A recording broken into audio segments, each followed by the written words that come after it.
Christiana, it's a Yeah. pleasure to have you here with us. Thank you so much. Looks like a really nice, beautiful day outside.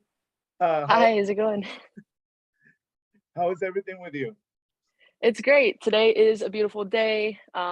Just handling some business on a fine Sunday. Lovely. And today is my rest day, so it worked perfect for this interview. Awesome, awesome. So you will be part of this event at the SoFi Stadium. Talk a little bit about what we can expect on the 9th of July and what does it mean to you? I mean, the SoFi Stadium has become really quickly like one of the biggest venues in the world, besides being the most expensive one in the world. And I don't know if you like soccer or not, but I mean, the World Yeah. Cup also will be played in 2026 at the SoFi Stadium. So it's not a small little thing. I mean, we're talking about something big. What does that mean to you? I mean, I'm so excited, and it's such a huge honor to be able to present skateboarding in such a, now famous stadium. The Super Bowl is held there. I'm very excited to, if say, hold on, I'm so sorry. Oh, No, can you see me? yeah, Okay. go for it. um, when the contest promoter told us that we were going to be holding in SoFi, it was unbelievable. And then we were able to like go take a tour of it and see like how the course is going to be set up. And that's when everything really started to hit of like, wow, we are really about to present skateboarding in the highest level in such an amazing stadium. I mean, I think that's a first for skateboarding to be able to show the world like, hey, this is us, this is what we bring to the table, and like to just be in that limelight. How old are you right now? I actually just turned 25 like last weekend. Awesome. Congratulations. Happy birthday. Happy Thank belated you. birthday. Thanks. And I ask you this because this sport has grown so much. I mean, especially for girls Yeah. or women that practice the sport. Do you ever imagine yourself at this point of your life doing what you like the most? I mean, do you ever imagine yourself being at this point and going to SoFi? So, I mean, this has to Yeah. be something special. Yeah. I mean, so I started skateboarding. I got my first skateboard when I was 8. And then I really started to pursue it when I was probably like 11 or 12. And, of course, like I always dreamt of like, I want to be a professional skateboarder, but there was just no way of really obtaining that dream. Like like I wanted that vision, but it was something that was all happening in the last couple of years. And for women to have for any skateboarder to have an opportunity to be able to make it their life and their career path and as professionals is fantastic. And then also for the women, this is something that we've been growing for the past, I would say, solid 7 years. And it started small of like, doing local community contests that have gotten bigger and bigger to then it being in SLS and X Games and then Do Tour. And now with PSA, they are the first to really pay women and men equally in a way that supports our career, so at the end of the day we are people. We have to pay our rent, we have to put food on the table, and we also have to take so much of our personal money to be able to make it to the next event. So not only does this like the equal pay and competition um, level give us a way to live, but also to be able to continue our career moving forward. So, and yes, in a way, PSA has set the bar high, no, in that regards, especially in what you're mentioning. And for the people who are watching and maybe don't know what exactly we're referring, so you guys will Yeah, be receiving, uh, men and women will be receiving the exact same prize throughout the competition. So that's unheard of. I mean, yeah, we know that there are some things that are changing, like the national team of the USA women's soccer team, the national team, will be kind of earning what the counterparts at the male side will be earning. So this is kind of like a step forward towards that. So it's great yeah. to see that. So how do you perceive this? Like, what can you tell me about the example they're setting by doing that? Yeah, I mean, women all around the world are fighting for our equal chance, to be broadcasted as much as the men, to be paid as much as the men. I mean, even the women's soccer team just got through that hurdle too, right? If I'm not mistaken. Yeah. Well, we're all fighting for that, to be able to have those opportunities and that privilege to be able to, like, you know, ah, I, it is it's a blessing to have PSA acknowledge us as athletes, and to be like, hey, you work and you train and you take this much time out of your life to be able to pursue this. So we're going to reward you for it, and we're going to broadcast you just as much for it. So this is definitely the start of a big movement. And I hope that other contests will acknowledge that too, and pay us equally, and for any um light, as far as, like, actors, other athletes of other sports, jobs, it is all um is something that can shine into the world, like, hey, if you do this for us, it will make a huge impact on our lives, and be able to, like, give back to the community as well, and how much we can shine.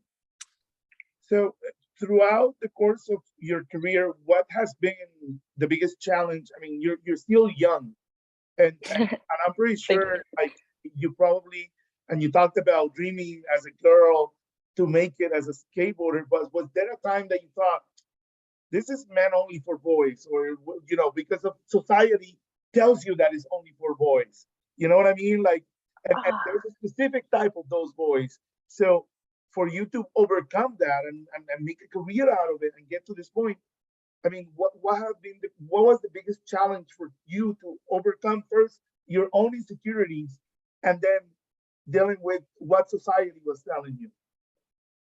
um my biggest challenge, okay, so I would definitely say, like, skating with the boys has never bothered me. I always grew up skating with the boys. I All the local contests, I competed with them and did really well. So me being a girl never affected me in trying to pursue, or, like, trying to get as good as the guys.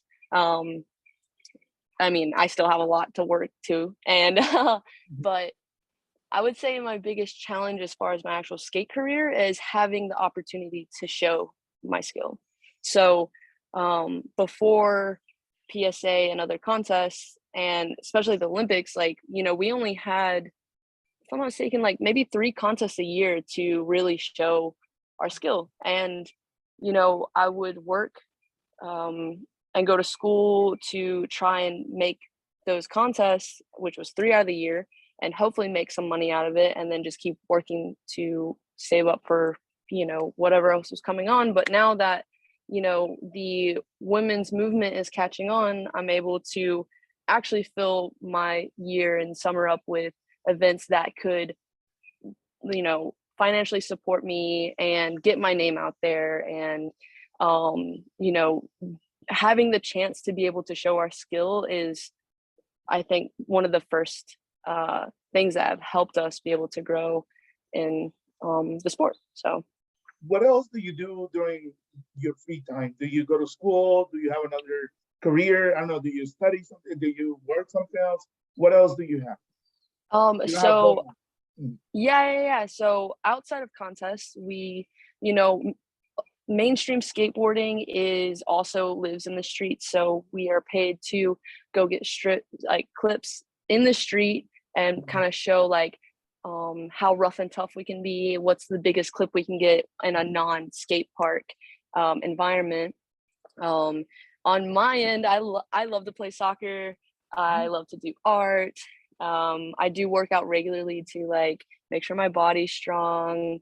There's lots of activities I like to do. I am not in school anymore. I very much convinced my mom that when my skate career is taking off, that I'll come back for school if I need to. But I just couldn't wait any longer and, like, stress out over assignments. So now I just live, day to day as an athlete. I take care of my body. I eat healthy, fill my time with creative uh, outlets, and yeah, enjoy beautiful days like this. Awesome. So you're from the Philippines, right? If I'm not mistaken, your heritage is from the Philippines. Were you born there? Were you born here? What was how is it? Yeah, so I'm a dual citizen. I was raised here though, so I like was raised with my dad's side of the family who was mostly Caucasian American. And then when I got older and we were able to have like, I saved up the money to be able to go experience my culture. I went out to the Philippines and spent many months there. So I would go once a year for like 3 4 months and just like engulf myself in my culture. And I now feel like I am more Filipino than like I attach myself with being Filipino and like knowing where I come from and my heritage and being able to connect with my people. So it's been a huge blessing. I wasn't able to really be engulfed in it when growing up, but then I think as an adult I've been able to appreciate it more Mhm. and it's a huge blessing. I now represent, being Filipino in PSA and being representing the Philippines in the Olympic world too. So it's really cool. Nice, nice. What place in the Philippines? What's the name of the place? So my family is from Cavite, which is like the main island, Manila. And then I also spend a lot of time in Mindanao, in like Davao area for like training when I'm over there to skate. So Mhm. COVID's been a struggle. I haven't really been able to go over there and spend much time, sadly, because of all the lockdowns and quarantines. So it's been a little sad, but I think this year in December I'll be able to spend a lot of time at home. Oh, I miss it so much. And eat, right? Always the food. Always. Yes. Oh, I So miss it. so tell me a little bit about the place. I mean, how is it like in regards of I don't know, culture or how different do you feel? Do you feel that culture shock even though you're from, your heritage is from over there? Do you feel a Yeah. big culture shock when you went there? Yeah. The first time I went there, it was a huge culture shock. It is a third world country compared to the US. Mhm. And, you can really see the difference between like the wealthiest and the poorest. And you see how people live and how like water accommodations is totally different here in the States. Having a very luxurious bathroom here in the States, like having a minimal bathroom here in the States is like the most luxurious bathroom in the Philippines. And like, the culture over there, they absolutely adore their family. Family comes first and like, you know, everything that you have, you are so grateful for it. And like the kindness, it's so I I wish I could like show every American how it is over there because when you come back to the States, you're like, wow, like I'm very blessed to have a bed and like solid structure over my head and clean running water that I can drink from. And but it is still beautiful. Like our customs are beautiful. The way we spend time with family is beautiful. And of course like the landscape is an island. It's insane. We got beautiful beaches, jungles, everything in between, so it's really cool. How big is skateboarding over there? How much? I know they love soccer too and basketball, but how big Yeah, is skateboard? skateboarding is growing hugely out there, and sadly there's not a lot of skate parks to be able to Mm. like give these kids a place to skate. It's booming immensely. Like every time I go there I see so many kids who are skating on whatever they can find, and it it blows me away by how many kids I see over there skating without any skate parks. So we're right now, me, Margie Lindidal is actually, she's in PSA as well. We are the two Filipinos that represent the Philippines over there in the higher competition level. But right now, our biggest obstacle is having a place to skate. So, and if we like push for that, there's so many kids there that have potential that it could keep growing the skate community over there. So they just had a Go Skate Day on the 21st, which was like yesterday for them. And there's just kids completely filled in the streets and they're so happy. It keeps kids away from like getting into trouble and being mischievous. I mean, I know we run around the streets and skate, on things we probably shouldn't skate, but it gives us a home and a community that is like satisfying to our core. So what would be, this is one of my last ones, what would be your advice for those girls or kids that just come close to you, they ask you for a picture, or they might ask you for an advice to get started on this, like the path that you follow, I don't know, maybe just what word you give them just really quick on how they can make it like you. Oh, the world is your oyster. Like any dream that you can visualize is possible with lots of hard work. To completely be yourself and not like don't be pressured by anyone to like be anything that you're not. You know, I had a lot of pressures growing up of that I was like too rough and tough or too tomboy, or I wore baggy pants because I skated. And like to me, it all made sense. Like I wear baggy pants because I need a skateboard. If not, I'm gonna rip pants. Like duh. But you know, it's I think being yourself and following what you love and like is so important to any young female or to any young boy too, to like, hey, follow your dreams, follow your heart, and like do what you like, and then you know try and figure it out. And lastly, what comes after SoFi, after this event? What comes for you? I know there's like 4 more events, if I'm not mistaken, in different parts of the country. Where are you going to be? Where do people can see you on social media? How can they get in contact with you? Yeah, so I actually leave for Rome in Italy this coming Friday for the first Olympic qualifiers.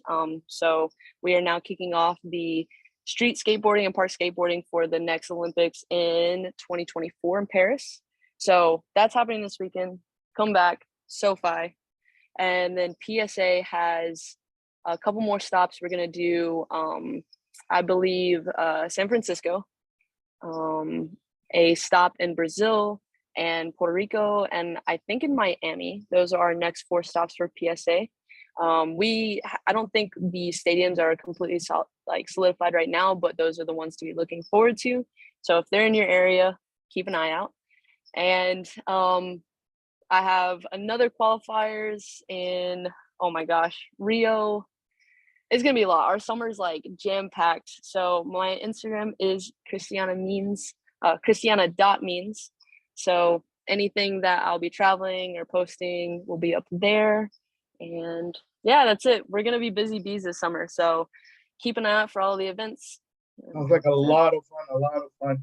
Congratulations, Yeah, Christiana. It was a pleasure talking to you. And you know, we're gonna let you go so you can have the rest of the day off. My friend. Thank you so much for doing this. I mean, you could have just easily said, no, tomorrow.